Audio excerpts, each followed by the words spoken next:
what's up, guys? Welcome to another Nostalgia Block. This week we're talking about two-player games. You know, me and my brother Hero, co-founder Hero, we have a lot of memories with two-player games, especially growing up with the Super Nintendo console. I mean, there's legions of games, two-player games for the Super NES, and you know, we played damn near most of them, I want to say. I mean, I got some collected ones, some right here, and I mean, Stone Protectors. Come on, Stone Protect. What the hell is that? Stone Protectors. So look, we played and beat this puppy a dozen times, maybe 2 dozen times. King of Monsters. You know, these oddball games, but they're really fun. Like, if you ever get a chance, play this. It's good. It's really good, especially if you have two players. Goof Troop. Goof Troop's really good. It's fun. That's not so much as like the others are beat 'em up. That one's more of like a puzzle teamwork kind of thing. It's pretty sweet. For my pick for this episode, I'm actually gonna have to go with this Teenage Mutant Ninja Turtles: Turtles in Time.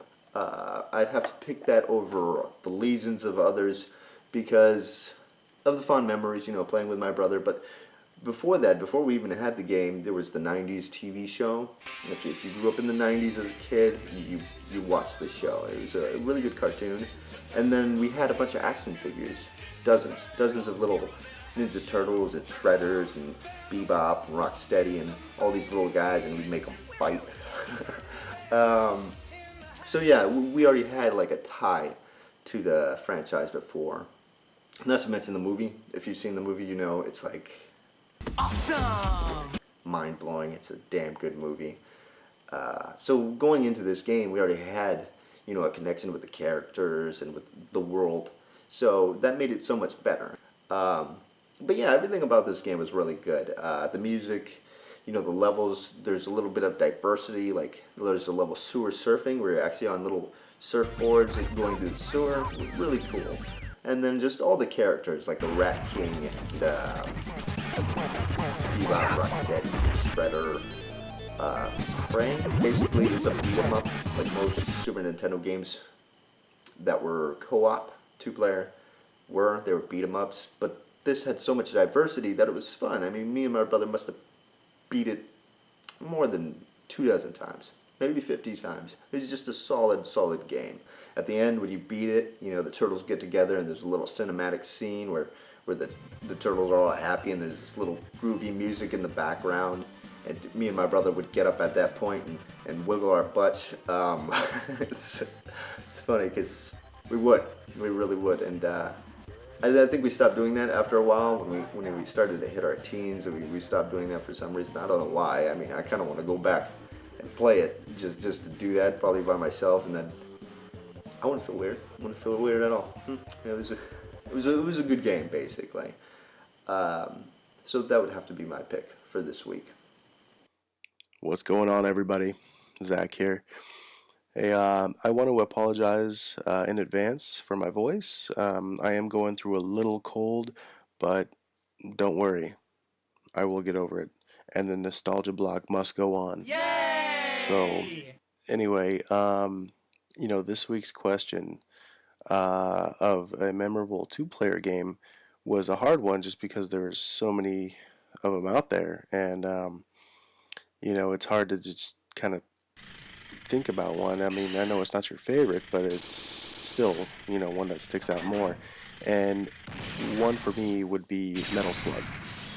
And this one stood out just because it is an easy game. It's just a run and gun, you know, shoot 'em all type game. And but it just what really stood out was just the fact that every time I've played it, I've always had fun. I mean, there was never a downtime with Metal Slug.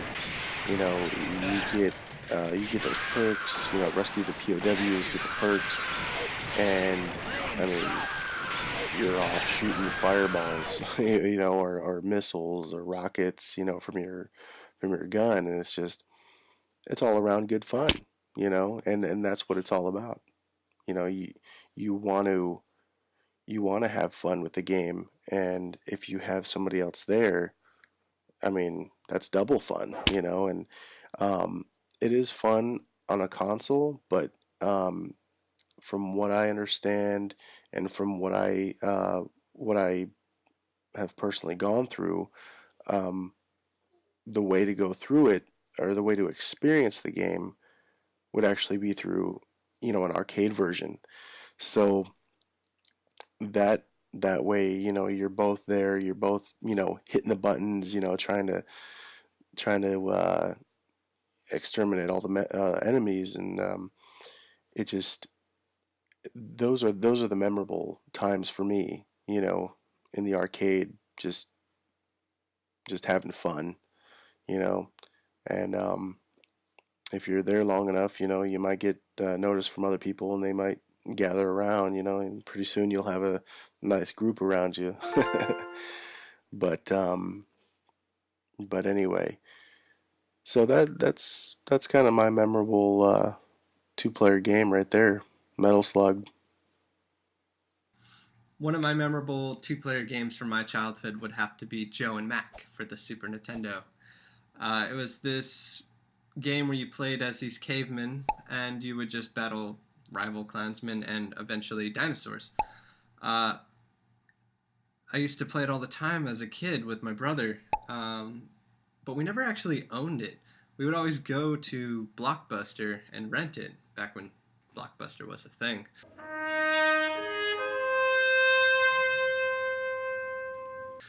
And we would rent it all the time, even though we had beat it. It was just one of our favorite two-player games as a kid. You would play, as I said, these two cavemen. One was Joe. He was player one, and he had this like mop green hair. And you would play.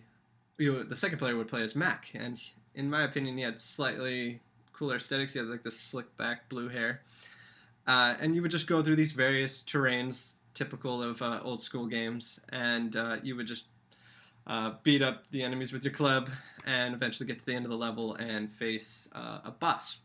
And I always loved the bosses. They were these really. It was really the only time you really got to see all the dinosaurs, and so you're this little caveman and you're going against this massive dinosaur, and that was always really cool. They always had different attack patterns that you had to memorize, learn how to dodge them, and they also had a lot of health, so it was a long battle, and it just made it all the more epic when you were doing it with a friend, or in my case my brother, who is my friend.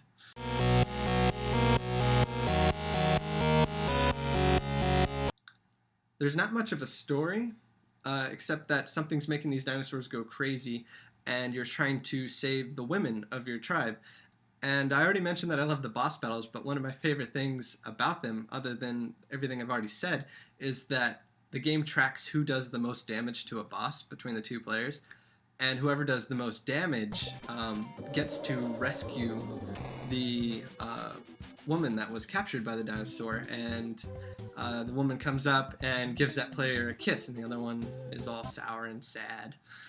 So that created some like rivalry between me and my brother, trying to always do more damage to the boss. Even though we're working together to try and survive the boss together and win together, there was always that little bit of rivalry that we wanted to be the one that got the girl.